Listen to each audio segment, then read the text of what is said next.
This week, Jamestown Public Schools updated the community on their plan as the COVID-19 pandemic continues. Joining us now on the broadcast to talk more about the district's response is School Superintendent Dr. Bret Apthorpe. Dr. Apthorpe, thank you for being here today. Always a pleasure to be with you, Justin. First off, I'm sure you've gotten many questions about what will happen due to the COVID outbreak and really what's next. The district released a pretty big plan this week to address many of those. Can you tell us the scope of the plan? Well, what we're essentially saying to our community is we're entering the fourth quarter of the school year, May 1st. And what we're trying to get out to the community is that our schools are open. The buildings are closed, but our schools are open. And so we've put together a really comprehensive plan to explain to our parents how the grading system will work, how they can get resources for their kids. But essentially, the expectation for our family should be school is open Monday through Friday. Kids should be doing their work, working with their teachers. So even though the buildings are closed, it's going to be business as, quote, usual from Monday through Friday. How does the day work for a lot of kids? I think if there are community members out there who have kids in the school, they probably know this firsthand, but is class held normally just online, or are teachers giving out assignments, or is it a teacher by teacher basis? It's actually all of those. And our schools have actually coordinated time so that because we recognize that some families have multiple children in their house, right? There's not just one kid, they've got several. And so the schools have coordinated schedules and times to minimize the overlap. They've also done lessons that are flexible because we recognize that we have parents who aren't home because they're working. You know, they may be healthcare workers, first responders. So we've woven in a lot of flexibility into the work that's coming out to our kids. Now, Governor Cuomo's order, which closed schools through May 15th so far, has not been amended. How has the district planned for the scenario that it would be extended, and then alternatively, if schools were to return? Yeah, so Justin, the governor has required all the schools in the state to step in line with his closures, right? So he's saying to schools that he'll waive the 180-day minimum requirement for schools in order to get aid as long as schools stay in step with him. However, planning and preparation are two really important ingredients for successful education. And our administrative team is of the mindset that we need to plan for the worst and hope for the best. So let's plan our schools being out for the rest of the school year. Let's reduce people's anxiety. And whenever the governor announces the next round of closures, we'll stay in line. And we all hope, right? Everyone hopes we come back to school this school year. But, I'm pretty pessimistic. I watch the governor on your program, Justin, and listen to him. And, I don't see any encouraging data that we'll be back. So our message is school buildings are closed, but school is open. Now, when school eventually does return, do you know what that would look like? We've talked to civic leaders who say that society will likely be different. People might be more cautious. Will that reflect in the education community? Oh, big time. We're going to see, if there's any good thing in any of this is I think that our hygiene practices will improve tenfold, and you'll see a lot more hand washing, distancing, hygiene practices being taught in schools, which I think in turn will mean we'll have less kids sick, right? Less kids with colds, less kids because of the better hygiene. But there's no doubt, Justin, and I hate the phrase new norm, but there will be a new norm in schools, and it will be different. Now, looking over this continuing instruction plan that was released on the district site this week, the first objective is to determine a criteria for how students would now be graded. How do you plan on constructing the final report card, so to speak, that normally would be sent home at the end of the year? Yeah. So what we've done, Justin, is we've dropped numeric grades, and so K through 12. So a child will either get a pass, a fail, or an incomplete. Our incomplete are for our children who may not have access to resources. So we don't want to retain a kid or fail a kid because they didn't have access to the internet, let's say. So we want to work with those kids, and hopefully by summer, we'll have some time to create some remediation or some assistance for kids in August to recoup their credit. So there'll be um, no grades. It'll just be pass, fail, and it looks like that most universities have changed their entry requirements for students, and that they're recognizing that class ranks aren't really effective anymore. Final GPAs aren't effective anymore. So it looks like they're loosening up their requirements to that. What would the process to transition students from one grade to a next look Mhm. like? So right now, part of our big plan is to communicate with parents so that parents know where their children are. Because prior to this outbreak, parents could go on the internet and see every day on demand how their child was doing academically. So with this new pass-fail arrangement, we want to set up a communication medium for parents to be able to gauge where their son or daughter is in terms of achieving course credit.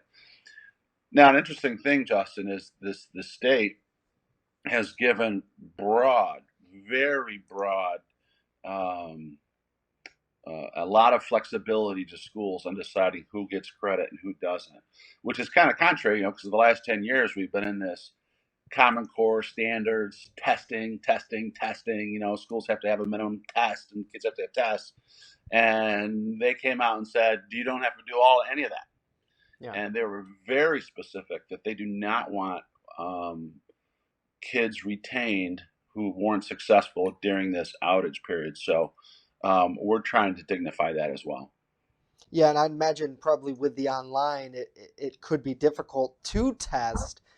Is that you think one of the big reasons why they're kind of shifting from? I know you think back, and this was a while ago for me, but Yeah. everyone would go in the gymnasium and take a standardized test. With Hmm. everybody now at home, some people maybe don't have the internet. Uh, it almost seems like it might be more difficult to do something like that. It is, and it requires resources, right? You have Yeah. to have the technology to do that. And while we've given out thousands of devices, um, many of those are iPads, right? And it's really hard to type on an iPad.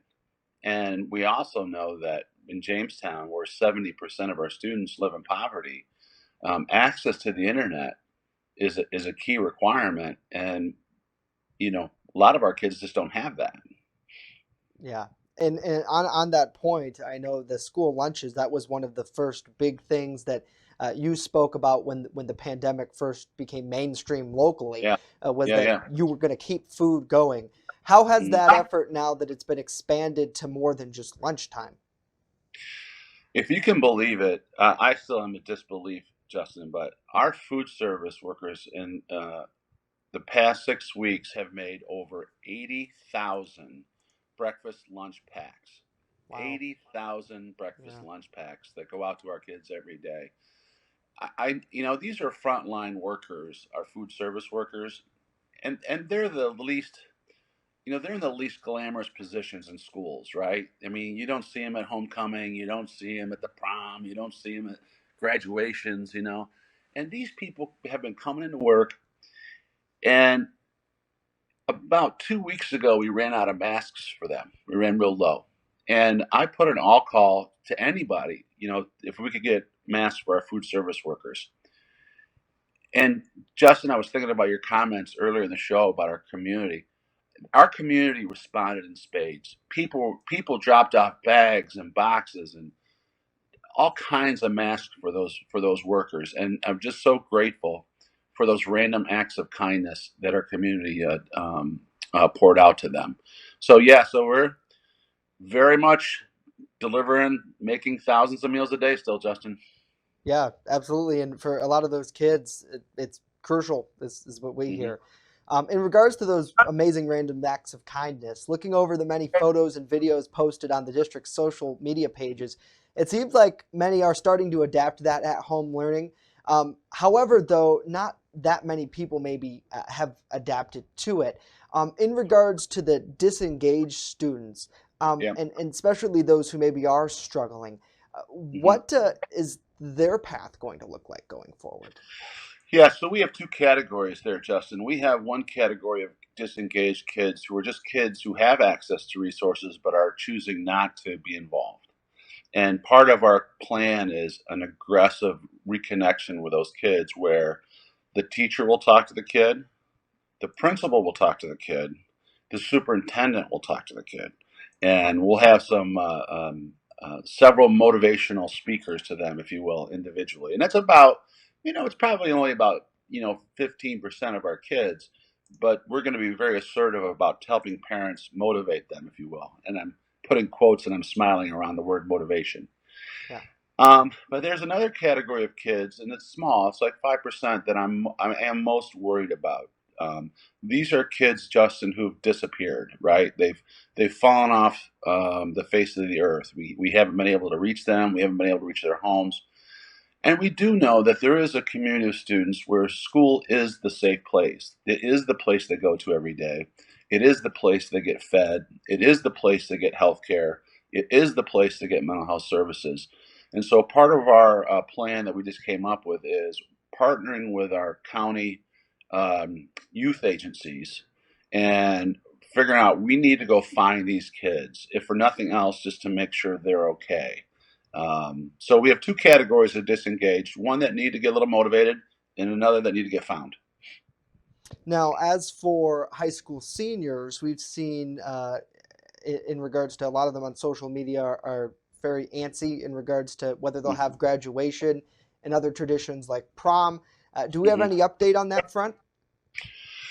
Well, the only update I have, Justin, is the high school principal, Mr. Williams, and I have been collecting best practices around the country in terms of digital graduations.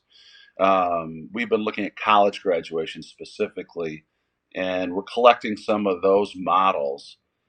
The virus in Chautauqua County, we're pretty blessed. The numbers are really low, right? So if the virus dissipates and we get a regional permission to be able to congregate, abiding by social distancing, I think that we all would want to go to Chautauqua Institution and use the amphitheater for a graduation. I think that's the ideal. But what we're going to do is we're going to wait until about mid-June, early June rather, and Mr. Williams is going to meet with the senior class advisors and the senior class officers and myself, and we're going to go over the options, and we're going to see what the kids would like to do. Yeah, certainly leave the power up to them, and Yeah, hopefully the powers that be and the situation would align for that. yeah, Final question, and we thank you so much for being here today. yeah, We've sure. seen some of those amazing photos and videos that we've been talking about of students trying to rally each other with messages of staying strong, staying Mhm. positive while they're home. Do you think that this outbreak and the changes that we've seen here will make the students stronger as individuals? Well, children are very resilient by nature, and and how our adults have responded to this outbreak has been inspiring, and it inspires our kids because I spoke earlier about the random acts of kindness that we're seeing all over the place. Kids inherently want to do those things, and so I think it's going to have a profound impact on kids, and I think it's going to, in a positive way. They've seen a country in crisis, they've seen their community in crisis, but they've also seen the good in people, and what comes out in these events, we say defines people, and it does move kids. Kids love champions, and they want to be a champion. So, I think, Justin, that this generation will have benefited mightily, at least locally, from this experience. Yeah, absolutely. And we're just rolling now some video that was posted, I believe, by Purcell Middle School's Facebook page, and it just shows them all with signs of encouragement, something that, Mhm. as the adults here, probably could take Yeah. away from that too. Jamestown Public Schools Superintendent Dr. Bret Apthorpe joining us on the broadcast today. Sir, thank you so much for time. We really do appreciate it. It's always good being with you, Justin. Thank you. And we must note, for those who maybe still have questions, there's a lot of information posted at jpsny.org.